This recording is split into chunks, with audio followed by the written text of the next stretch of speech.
Jaya dibawa berlayar di Sungai Musi.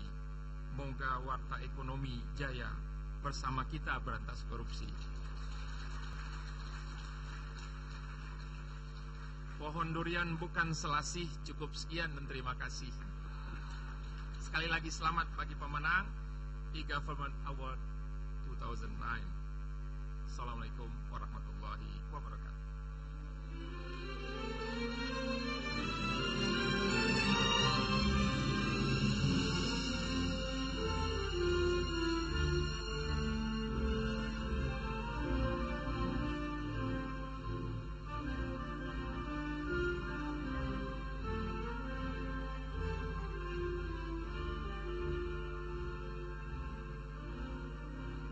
Terima kasih kepada Bapak Tifatul Sembiring atas sambutannya dan dengan ciri khasnya ya, pantun ya Pak ya, selalu.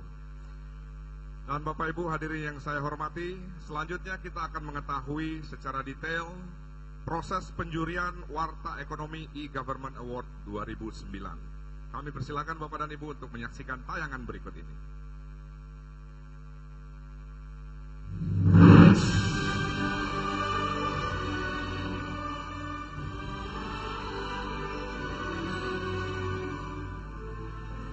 Selasa petang ini, perjalanan panjang Warta Ekonomi e-Government Award 2009 bakal mencapai puncaknya.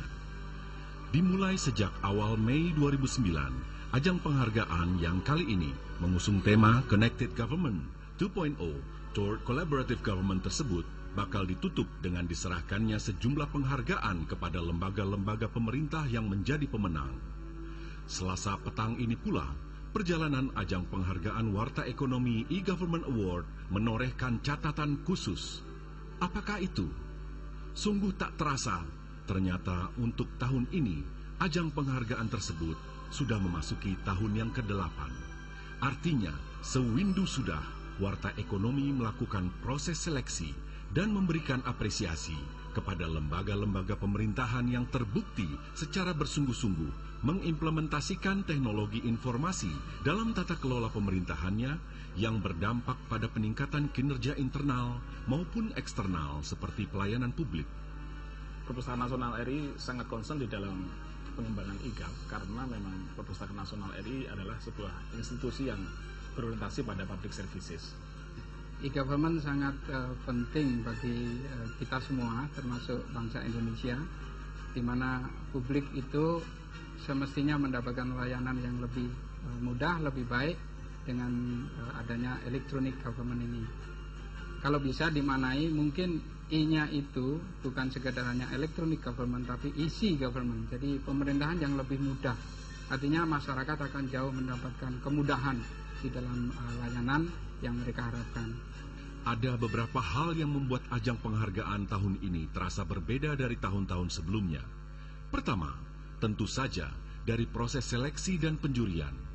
Untuk tahun ini, guna meningkatkan kualitas penjurian, ajang penghargaan kali ini melibatkan dua kelompok juri, yaitu kelompok juri infrastruktur atau teknis dan kelompok juri implementasi atau strategis. Siapa saja mereka? Pada kelompok juri infrastruktur atau teknis, mereka adalah Budi Raharjo, pakar teknologi informasi dan security dari ITB, Chandra Yulistia, pakar audit teknologi informasi, James Tomasowa, direktur eGov Institute, dan Michael S. Sunggiardi, pakar wireless dan Chief Technology Officer PT Marvel Network System. Lalu untuk kelompok juri implementasi atau strategis, mereka adalah Ahmad Junaidi, mantan praktisi teknologi informasi dan dosen Universitas Gadjah Mada, Andi Malarangeng, juru bicara kepresidenan yang kini menjadi Menteri Pemuda dan Olahraga, Ricardus Eko Indrajit, Ketua Dewan Pengawas Internet Indonesia, Elisa Lumbantoruan, Executive Vice President Corporate Strategy and Information Technology PT Garuda Indonesia, Tri Kuntoro Priambodo, pakar teknologi informasi dan dosen Universitas Gadjah Mada. Para juri ini terlibat bukan hanya dalam proses penilaian akhir, melainkan sejak awal. Mereka ikut dalam merumuskan tema, menggali pertanyaan-pertanyaan kunci seputar tema, merumuskan kuesioner dan model penilaian, dan tentu saja memberikan penilaian akhir. Hal kedua yang membuat sewindu Warta Ekonomi e-Government Award ini terasa berbeda adalah dari sisi partisipasi peserta. Kali ini jumlah peserta Warta Ekonomi e-Government Award 2009 meningkat 50% ketimbang tahun sebelumnya. Bahkan untuk satu kategori peserta yang baru, yaitu kategori Direktorat Jenderal, jumlah pesertanya meningkat hampir 170%. Ini lonjakan yang luar biasa dan sekaligus menggambarkan betapa kian meluasnya lembaga-lembaga pemerintah yang mengaplikasikan teknologi informasi dalam tata kelola pemerintahannya. Fenomena ini jelas sangat menggembirakan, mau dilihat dari sisi manapun. Menurut saya penilaian IGAP yang dilaksanakan oleh Warta Ekonomi ini sangat bagus sekali, karena itu memacu setiap institusi di Indonesia untuk melakukan perbaikan-perbaikan, khususnya dalam perbaikan data, perbaikan layanan, dan bagaimana memberikan hasil yang terbaik untuk bangsa ini dan untuk masyarakat. Di lingkungan Depnakerta sendiri, bahwa e-government sudah dimulai sejak beberapa tahun yang lalu. Di antaranya kita yang paling dasar mempunyai satu website, dan yang terakhir ini kita mengembangkan lebih banyak ke sifatnya yang lebih unggulan untuk pelayanan pada publik dan juga pada masyarakat, termasuk internal sendiri yang kita harus layani. Melek IT itu bukan hanya di kota, tapi bisa kita harapkan bisa sampai desa. Nah, melihat perkembangan ini, saya berharap ada konsistensi dalam mendukung pengembangan teknologi informasi dan komunikasi ini pada semua level, tidak hanya di perguruan tinggi, tidak hanya di pemerintahan, tapi di masyarakat luas.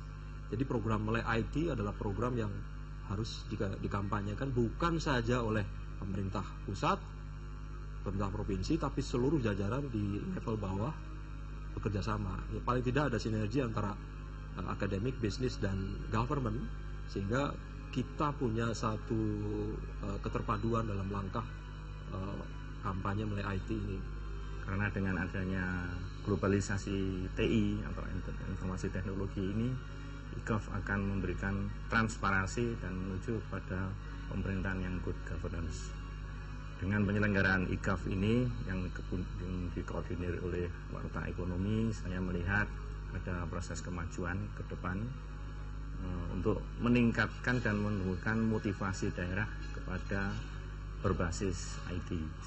Hal ketiga yang sangat terasa selama proses penjurian adalah kuatnya keinginan lembaga-lembaga pemerintahan yang menjadi peserta untuk memberikan pelayanan kepada publik, kepada masyarakat dengan sebaik-baiknya. Bidang IT perlu perkembangan yang lebih baik, karena kita sebagai pelayanan kepada masyarakat, clean governance, terus akan ditingkatkan dengan adanya acara-acara seperti ini.